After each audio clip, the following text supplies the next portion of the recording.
ഞാൻ ഇന്നാണ് ക്ലാസ്സിന് വന്നത്. ഇന്നലെ വരണമെന്ന് ആഗ്രഹിച്ചെങ്കിലും പറ്റിയില്ല. ഇന്ന് വന്ന് അത്യാവശ്യമായിട്ട് 3 മണിക്കൊരു മീറ്റിങ്ങിന് ഞങ്ങൾക്ക് പോകണം. അതുകൊണ്ട് പിറകു പോയിരുന്നതാണ്. ഇവിടെ ബ്രദർ പറഞ്ഞ് എന്തുവാണെന്ന് യഥാർത്ഥത്തിൽ ആദ്യം കേട്ടില്ല. പിന്നെ ഇവിടെ കയറിയെന്നൊരുത്തർ പറയാൻ തുടങ്ങിയപ്പോഴാണ് മുമ്പോട്ട് വന്നത്.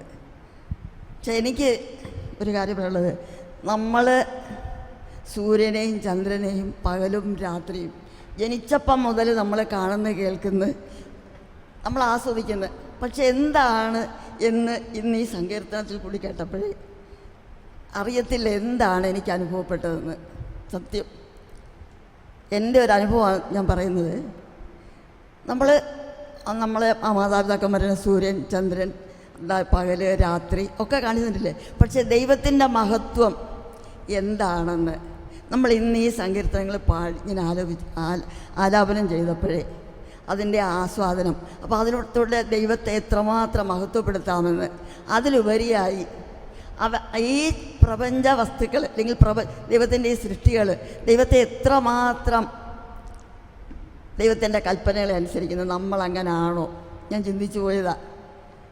രാത്രിയോട് പകലിനോട് അല്ലേ. ഇതൊക്കെ കേട്ടപ്പോഴേ നമ്മൾ വലിയ ഇതാണെന്ന് മനസ്സിൽ സങ്കല്പിക്കുന്ന നമ്മൾ ദൈവത്തിൻ്റെ ഈ നിയമങ്ങളെ, ദൈവം തന്ന ഈ പ്രപഞ്ച നിയമങ്ങളെ തന്നെ പലപ്പോഴും നമ്മൾ അനുസരിക്കാതെ പോയിട്ടില്ലേ? ഇങ്ങനെയുള്ള ചിന്തകളാണ് എനിക്കുണ്ടായത്.